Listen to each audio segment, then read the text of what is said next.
그리고 두 번째, 부동산에서 가장 중요한 거는 계약서입니다. 그 중에서도 계속 봐야 되는 부분을 모든 법적의 책임의 문제가 단정된다고 보시면 됩니다. 흔히들 임차인들을 명도로 한다고 하면 반드시 매도자 책임 명도로 하는 걸 명시를 하고, 저희 회사 같은 경우에는 자문 변호사가 있기 때문에 여기에 관련된 법적인 던지 그리고 크로스 체크를 다시 한번 할 수 있죠. 하지만 일반 투자자분들 같은 경우에는 접근이 어려울 수가 있습니다. 이럴 때는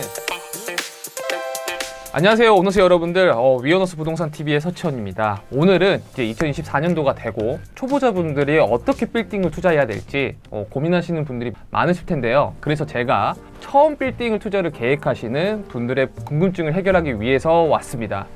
첫 건물을 어떻게 사야 되는지, 그리고 어떻게 찾아야 되는지, 그리고 얼마나 많은 돈이 필요한지, 그리고 어떤 게 가장 좋은 건지 알려드리겠습니다. 이 영상을 첫 번째 부동산 투자의 구입에 대한 어떻게 보면 단계별 가이드가 될 겁니다. 계속 보다 보시면 내가 이런 거를 체크를 해야 되겠구나 하고 도움이 많이 되실 겁니다. 그럼 시작해 볼까요? 먼저 부동산을 투자하기 전에 몇 가지 준비해야 될 것들이 있습니다. 전체 스텝 중에서 0단계인데요. 우선은 주변 사람들과는 생각을 조금 다르게 해야 돼요. 이 현금의 가치를 고지고대로 받아들이지 말고 이 현금으로 발생시킬 수 있는 대출, 즉 레버리지 금액까지 감안을 해서 생각을 해야 됩니다. 말 그대로 이 현금으로 어느 정도 대출을 많이 받을 수 있는지, 이 잠재력을 계속적으로 생각을 해봐야 되는 거죠. 그리고 어떤 누가 갖고 있느냐에 따라서 커다란 건물과도 바뀔 수가 있습니다. 그리고 그러한 건물들은 자산이 자산을 낳는 자판기가 되기도 하죠. 적어도 이 영상을 보고 계시는 분들은 부동산 투자의 식견을 상당히 넓혀야 된다고 생각을 합니다. 현금 10억이 있다면 단순히 10억으로 바라보는 게 아닌 시중대출 비율을 감안을 해서 내가 25억에서 30억 정도의 수준을 건물을 살 수 있는 현금을 가지고 있구나 라고 생각을 바꿔보는 거죠. 그리고 실제로 그 금액에 맞는 건물들을 찾아보고요. 그리고 매매사를 살펴보면서 내가 이 정도 금액을 사는 게 맞는지 안 맞는지 검토를 해보고 자금 계획을 잡아야 됩니다. 자, 이제 본격적인 스텝 1은 자금 계획과 매입 주체를 정합니다. 내가 활용 가능한 현금이 얼마인지, 그리고 건물을 보유하면서 추가적으로 발생할 수 있는 리스크를 위해 보유할 현금은 얼마인지 등 모아둔 시드머니와 그리고 매달 들어오는 사업소득, 그리고 인건소득 등을 고려해서 구별을 하고요. 정확한 현금 투입 가능 금액을 측정을 합니다. 그 이후에 매입 주체를 정의하겠죠. 개인으로 취득할 건지 법인으로 취득할 건지요. 그리고 중요한 부분만 체크를 한다면 사실 개인과 법인은 아주 간단합니다. 첫 번째, 내 근로소득이나 사업소득이 매년 종소세의 높은 구간을 속해 있는가, 내가 매달 벌어들이는 소득이 종소세 구간이 높게 형성이 되어 있고 앞으로 취득할 부동산이 매달 고정적으로 현금 흐름을 창출하는 부동산이라고 하면 종소세 합산과 매년 건보료가 증가될 수 있기 때문에 이 부분을 감안하고 투자를 해야 됩니다. 두 번째는 법인은 종소세가 아닌 법인세를 납부하게 되죠. 그렇기 때문에 유보부금을 쌓아두기에 상당히 유리합니다. 그리고 개인에 비해 대출이 많이 나오죠. 하지만 단점은 극명합니다. 법인의 자금을 개인으로 가져올 때는 이중과세라는 문제가 발생할 수 있습니다. 그래서 오너스 분들이 앞으로 나는 부동산 투자를 하면서 점진적으로 확장을 계속 생각을 하고 있고, 반복적인 투자를 기획한다면 법인으로 취득하는 게 맞고요. 개인 소득이 수준이 높지가 않아서 고정적으로 나에게 현금 흐름이 생기는, 즉 인컴이 생기는 게 목표라고 하면 개인으로 투자하시면 됩니다. 이게 스텝 2는 좋은 부동산 찾기죠. 좋은 부동산이라는 건 뭘까요? 내게 맞는 부동산, 임대소득 부동산, 그리고 시세차익 부동산, 이러한 말들이 있죠. 실제 사용 용도인 사옥이 아닌 이상 나에게 맞는 부동산이라는 건 없습니다. 그리고 좋은 부동산이라고 하면 임대 시세는 상승하고 있는데 거래의 손바뀜만 더딘 지역들의 부동산, 말 그대로 임대료는 상승하고 있는 상황이지만 거래로 인한 손바뀜이 더딘 지역에 있는 부동산들이 좋은 부동산들입니다. 송수동을 예를 한번 들어볼게요. 2017년도에 송수동에 위치한 아무 건물을 매입을 했더라도 4배 이상 상승을 했습니다. 임대료는 서서히 상승을 해서 임차인이 바뀌어가고 있었지만 거래량은 눈에 띄게 적은 지역 중에 하나였죠. 투자에 실패하지 않는 빌딩이란 건 뭘까요? 결국 오랫동안 보유하는 것이 투자에 실패할 수가 없는 본질입니다. 이는 시간이 갈수록 실패 확률이 점점 더 줄어들죠. 이유는 간단합니다. 매년 물가는 상승을 하면서 재화의 가치가 올라가고 그 결과 임대료가 상승하기 때문이죠. 임대료가 상승하게 되면 외부의 충격, 예를 들면 금리가 갑자기 인상이 되더라도 수익권 안에 들어가는 순간 조급하게 판단하지 않게 되고요. 계속적으로 플러스 투자가 이어지게 됩니다. 여기서 만약에 건물을 매각한다면 이제 곱하기 투자가 되는 거죠. 그리고 좋은 부동산의 세 번째는 MZ세대들의 발걸음이 닿는 지역들과 콘텐츠가 제공되는 상권에 위치한 건물인데요. 최근에 인스타그래머블이라는 말이 있습니다. 신조어인데요. 찍을 만한 장소를 뜻합니다. 이처럼 오래된 구상권과 신흥상권은 극명하게 나뉘어집니다. MZ세대들의 소비량은 말로 하지 않아도 여러분들이 더 잘 아실 거라고 생각을 하고 있습니다. 명품 소비량은 1위가 지금 20대, 30대이고요. 이전에 소비 연령층은 40대에서 50대가 주로 이어졌다면 현재는 MZ세대들의 소비 연령층이 1위입니다. 이들이 어디를 가고 어디서 소비하고 어떤 거를 구매하는지 따라서 상권의 변화가 시작되게 하고요. 그 상권의 변화가 시작되면 건물의 가치로 직결됩니다. 예를 들면 한남동 주택가 거리나 연남동 동지시장 쪽, 그리고 성수동의 전체 섹터, 그리고 후암동 등 SNS를 잘 이용해서 요새 어떤 곳에 사람들이 모이는지 유심히 지켜봐야 됩니다. 그리고 주변 동네들도 색다른 곳으로 점점 변하고 있다고 하면 눈여겨보세요. 자, 이제 스텝 3입니다.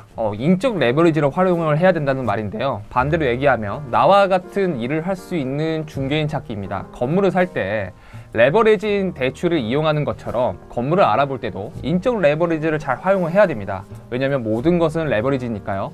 사실 이 부분이 초보 건물 투자자분들에게는 가장 중요한 부분일 수도 있습니다. 어떠한 중개인을 만나느냐에 따라서 원수가 되기도 하고요. 돈을 잃을 수 있는 투자가 될 수도 있죠. 건물의 신축, 리모델링 이러한 것들은 물리적으로 개선이 가능하지만 건물의 본질인 입지 그리고 매입 가격은 내가 매입하는 순간 물리적으로 개선이 불가능합니다. 그렇기 때문에 나와 같은 마음으로 나 대신 일해줄 유능한 중개인의 역할이 매우 중요하죠. 그래서 좋은 중개인을 찾으려면 첫 번째는 발품을 많이 팔아야 됩니다. 각종 매체들에서 나오는 많은 중개법인의 컨택트를 많이 해보는 게 중요하죠. 여기서 중요한 점은 여러 중개인들 중에서도 직급에 따라 농축된 경험이 조금은 다를 수도 있지만 선입견을 가지고 인터뷰를 하면 안 됩니다. 제가 직간접적으로 많이 경험을 해봤지만 경험이나 직급이 높다고 해서 사람과의 신뢰 그리고 부동산을 보는 어떠한 안목, 그 지식 등이 일을 잘하는 척도가 되진 않았습니다. 그렇기 때문에 여러 중개인들의 인터뷰를 해보고요. 많은 이야기를 나눠보게 되면 직급의 경험을 떠나 유능한 중개인을 몇 사람 만날 수 있을 거라 생각합니다. 가장 확실한 방법은 주변에 성공적으로 건물을 투자를 한 중개인을 소개받는 게 가장 좋습니다. 사실 이게 가장 확실한 방법이고 좋은 방법 중에 하나이죠. 하지만 그 중개인이 나를 대신해서 고민해주고 그리고 오랫동안 갈 수 있는 파트너가 될 수 있는 것은 별개의 문제이기 때문에 이 부분을 잘 판단하시기 바라고요. 그리고 내가 어떻게 건물을 사고요, 언제까지 건물을 사고 싶다라는 명확한 표현을 해주시는 게 좋습니다. 좋은 건물들은 나에게 닿기도 전에 빠르게 소진되는 경우가 덜어 있습니다. 그러한 찬스를 얻기 위해서는 나는 반드시 매입할 사람이라는 것을 계속적으로 피력하는 게 도움이 됩니다. 자, 이제 스텝 4입니다. 부동산의 시장 조사가 필요한데요. 계속적인 부동산 투자를 해 나가기 위해서는 하나의 특정 지역을 두는 것보다는 여러 지역을 염두에 놓고 나서 가격 조사를 하는 게 가장 바람직합니다. 그게 아니라면 우선순위를 먼저 정하고 나머지 지역들의 부동산을 봐야 하죠. 여기서 시장 조사의 가장 중요한 핵심은 가로치고 이건 어떻게 보면 소분류일 수도 있겠네요. 가격 조사입니다. 상권에 맞는 건물을 매입하기 위함이죠. 최근 5년간 주변의 거래 사례를 참조를 합니다. 매매 사례를 참조할 때는 디스코라든지 그리고 벨루맵 여러 프로테크들이 운영하고 있는 앱들이 있기 때문에 빠르게 확인이 가능합니다.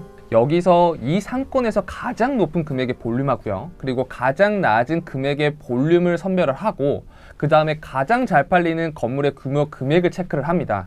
가장 잘 팔리는 금액대를 산정하는 이유는 바로 황금성의 문제이기 때문입니다. 실제로 건물을 검토해 보신 분들이거나 아파트를 투자해 보신 경험이 있다고 하면 대규모 아파트에서 거래량이 가장 많은 평수는 30평대이지만 60평대, 70평대가 아파트 거래가 안 되는 걸 볼 수가 있습니다. 혹은 반대인 경우도 있죠.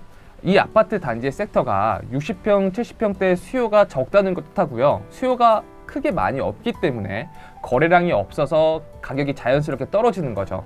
이러한 논리는 상업용 부동산, 즉 빌딩 시장에도 그대로 적용이 됩니다. 그렇기 때문에 상권에 알맞은 가격 조사가 반드시 필요합니다.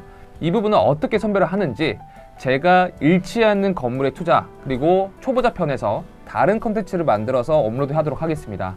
이처럼 가격조사가 완료가 되면 이 상권에는 어떠한 임차인들이 들어오면 좋을지, 주류로 형성되어 있는 임차 업종이 무엇인지 중요합니다. 내가 빌딩을 사고 싶지만 근린생활시설의 음식점이나 술집이 들어가 있는 건물들은 좀 싫다, 혹은 사무실 건물들보다는 사람들이 정말 많이 다니는 거리에 위치한 건물이었으면 좋겠다, 나는 안정적인 항아리 상권이 좋다, 나만의 타입을 염두에 두셔야 됩니다. 저는 개인적으로 시끄러운 먹자 상권이나 요식업 업종들보다는 오피스 상권들에 있는 건물들이나 아니면 의료 업종인 임차인들을 많이 선호하는 편입니다. 그 이유는 자영업자분들이 임차인으로 상대하는 것보다는 법인 상대로 임차인을 상대하는 게 가장 클리어하고요, 깔끔하기 때문이죠. 회사 오피스로 사용하기에 임차 기간 중에서 어떠한 음식점처럼 냄새라든지 소음 등 컴플레인 요소들이 상당히 많이 없고요. 만기 시 퇴실을 하더라도 원상복구의 문제가 크게 발생되지 않습니다. 그리고 다음 임차인을 받기에도 상당히 수월하기 때문이죠. 반면에 대부분 그렇지 않지만 요식업종이 즐비한 상권들 같은 경우는 권리금의 문제, 높은 임대료로 대형 프랜차이즈가 아닌 개인 사업자분들이 입점을 할 때에는 발생되는 크고 작은 문제들이 있습니다. 실제로 공실률은 근린생활시설이 더 높기도 하고요. 이는 매각할 때 큰 이점으로 돌아오기도 합니다. 제가 오피스 건물을 선호하는 이유는 개별 임대든 그리고 통임대든 가격에 따라 쉽게 조절할 수가 있고요. 매각할 때도 개인에게 매각을 할 수 있는 옵션보다는 회사 사옥으로 이용하려고 하는 법인에게도 매각할 수 있는 옵션이 생기기 때문이죠. 이처럼 내가 어떠한 건물을 좋아하는지 그리고 나만의 타입을 정해주시는 게 사실 바람직합니다. 만약 그게 아니라면 전문가한테 반드시 어드바이스를 들어서 진행하시는 게 가장 좋습니다. 자, 이제 스텝 5입니다. 협상 및 구매인데요. 매입할 부동산을 찾았다면 이제 계약서를 작성을 해야겠죠. 부동산을 계약을 할 때 가격이 조금이라도 낮출 수 있는 방법은 내가 가지고 있는 여러 가지 카드로 여러 가지 제안을 해보는 게 도움이 될 수 있습니다. 막무가내로 건물을 좀 깎아주세요 하는 거는 건물을 매각하는 사람의 감정을 건드리는 일이기 때문에 정말 큰 부작용이 발생할 수 있습니다. 일례로 100억 건물을 매입을 하면서 5억만 제발 깎아주시면 사겠다 수차례 계속 제의를 하다가 그 매도자분께서 감정이 많이 상하셔서 그 매수자한테는 절대 안 팔 거야, 그리고 너네들 부동산을 통해서도 나는 절대 거래하지 않겠다 라는 이러한 일들이 종종 발생하기도 합니다. 어떻게 협상을 하는지는 유튜브에 차마 담을 수 없는 이야기들이 조금 많기 때문에 기회가 된다면 따로 알려드릴 수 있도록 하겠습니다. 그리고 두 번째, 부동산에서 가장 중요한 거는 계약서입니다. 그 중에서도 계속 봐야 되는 부분은 특약사항입니다. 특약사항의 모든 법적의 책임의 문제가 단정된다고 보시면 됩니다. 흔히들 임차인들을 명도로 한다고 하면 반드시 특약에 매도자 책임 명도로 하는 걸 명시를 하고 계약 파기 시에는 조건 없이 계약금을 반환하기로 한다는 문구를 넣는 게 중요하고요. 잠금 전에 매도인은 매수인의 건축 인허가 관련돼서 땡땡땡 동의협조를 반드시 해주기로 하며 모든 법적인 문제의 책임은 매수인이 진다 등 현재 건물을 신축할 예정이라면 잠금기간 동안 인허가를 받기 위한 조건들을 특약사항에 미리 넣어서 기회비용을 줄일 수가 있습니다. 건물의 리모델링을 할 생각이고 건물의 상층부가 주택이라면 용도 변경에 관련된 내용을 특약사항에 반드시 기입을 해야겠죠. 미리 크로스 체크를 하면서 계약서를 작성하는 게 중요합니다. 이때 변호사가 아닌 부동산 관련 변호사한테 자문을 받아서 특약 문구를 수정하는 게 좋은데요. 되게 저희 회사 같은 중개법인들 같은 경우에는 자문 변호사들이 있는 경우도 있고요, 없는 경우도 있습니다. 그래서 저희 회사 같은 경우에는 자문 변호사가 있기 때문에 여기에 관련된 법적인 특약사항이라든지 그리고 크로스 체크를 다시 한번 할 수 있죠. 하지만 일반 투자자분들 같은 경우에는 접근이 어려울 수가 있습니다. 이럴 때는 부동산 관련 변호사들도 건 바이 건으로 자문 계약을 봐주시기도 하고요. 그리고 검색을 통해서 접촉하는 것도 방법이고, 한 번이라도 아파트나 다른 부동산을 거래했던 부동산이 있다고 한다면 그 부동산 사장님한테 조언을 얻는 것도 중요한 팁입니다. 특약사항에서 문제가 되고 조심해야 할 단어는 협조입니다. 보통 협조로 하기로 한다, 협조키로 한다, 이런 문구들을 자주 쓰는데요. 협조는 말 그대로 협조입니다. 매도인이 협조해주기로 했다라는 말은 특약이 있다고 하더라도 책임을 지고 내가 해야 할 행동은 아니라는 거죠. 협조보다는 책임 혹은 동의한다라는 문구로 바꾸어서 작성하는 게 상당히 유리합니다. 이러한 부분들을 정말 모르시는 분들이 많은데 반드시 체크를 하시기 바랍니다. 단어 하나하나에 따라서 나중에 문제가 발생될 때는 이러한 부분들이 스노우볼처럼 이만큼 커져서 큰 일을 만들기도 합니다. 그래서 잘 유념하시기 바라고요. 물론 위어노스를 통한다면 이러한 부분들은 크게 걱정하실 필요가 없습니다. 스텝 6. 좋은 설계사 혹은 시공업체를 선별을 해야 됩니다. 초보 건물 투자자분들한테는 리모델링이라는 거는 정말 큰 숙제 중 하나인데요. 이건 내가 똑똑해서 잘나서 잘하는 문제가 아니고요. 순전히 전문가의 손을 빌려서 진행해야 되기 때문이죠.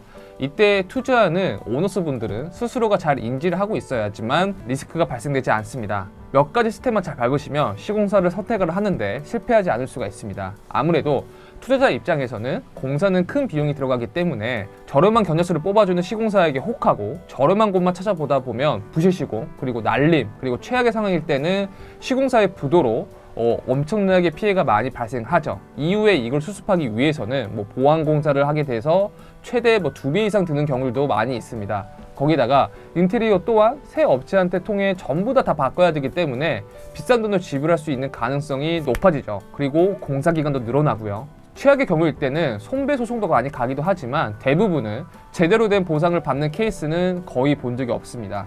작은 꼬마 빌딩을 신축을 하더라도 반드시 시공사 선적은 공식적인 입찰을 통해서 받는 게 좋고요. 최대한 여러 시공업체를 접촉을 해서 입찰을 하고 비딩을 해야 합니다. 이때 중요한 거는 공사용 도면입니다. 이 공사용 도면을 가지고 5군데 이상 시공 견적을 받는 거에 대해서 의뢰를 받고요. 견적을 비교한 뒤에 설계사와 함께 맞는 공사인지 한번 평면별로 따져보고 최종 견적서에서 건설사별 포트폴리오 그리고 신용 등급 전문 인력을 보유하고 있는 현황을 따져보고 결정합니다. 좋은 시공업체를 선별하기에 앞서 공사용 도면이 중요하다고 했잖아요. 이 공사용 도면을 만들기 위해서는 결국 좋은 설계사, 즉 건축사를 만나는 게 중요합니다. 이 건축사분들을 만나는 방법은 꽤 여러 가지가 있는데요. 첫 번째, 건물을 매입해줬던 중개인을 통해서 설계사분을 추천받아 보는 경우들이 되게 많습니다. 사실 이 부분은 저는 개인적으로 추천드리지 않습니다. 매번 저에게도 많은 시공업체 분들하고 건축사분들이 연락이 오는데요. 중개인에게 소개를 받는 건축사나 시공업체들과의 사이에 리베이트가 오고 가는 경우들이 많기 때문에 공사비에 대한 설계 비용이 높게 측정되는 경우가 되게 있습니다. 물론 전부 다 해당되는 이야기는 아니지만 그만큼 정말 좋을 만한 건물 중개인을 만나는 게 중요하겠죠. 그리고 두 번째, 매입하려고 하는 건물의 주변에 유동인구가 많은 상권에 위치한 건물의 리모델링 그리고 신축한 레퍼런스를 찾아다니고요. 그리고 사진을 많이 찍어 놓습니다. 그 중에서도 내가 이런 건물처럼 꼭 짓고 싶다, 아니면 내가 외관 마장재는 이렇게 하고 싶다, 내가 원하는 느낌에 가장 유사하거나 전문가한테 가장 유수한 여러 가지 사진들을 조합을 해서 건물 몇 가지를 셀렉을 합니다. 그리고 그 건물의 건축물 대장을 확인을 하면 건축사가 어디인지 확인이 가능합니다. 이러한 레퍼런스는 3군데, 5군데 이상 추려서 각 건축사별로 포트폴리오를 파악을 하고요. 미팅을 통해서 비딩해서 결정을 합니다. 그리고 지인한테 소개를 받는다입니다. 이 경우가 사실 가장 안전한 방법일 수도 있고요. 최악의 방법일 수도 있습니다. 실제로 투자로 해본 사람과 투자를 안 해본 사람, 그리고 건축 행위를 해본 사람과 안 해본 사이에는 실로 차이가 엄청납니다. 이 경험은 일반 건물을 중개하는 중개인보다 훨씬 많은 지식을 함양하고 있죠. 투자나 신축을 해본 사람들의 조언을 듣는 건 답지를 보고 문제를 작성하는 것과 같습니다. 그리고 그 지인이 평소에도 믿을만하고 꼼꼼한 사람이었다면, 그 건물을 잘 유지되고 있다면 방문을 해보고 체킹을 해서 진행하는 걸 추천드립니다. 저 또한 두 번째와 세 번째 방법을 이용해서 리모델링 계획 중에 있습니다. 실제로 이러한 방법들은 부동산 부자들이 가장 많이 이용하고 있는 방법이고요. 계속적인 부의 증식을 갖고 있는 사례들이 정말로 많습니다.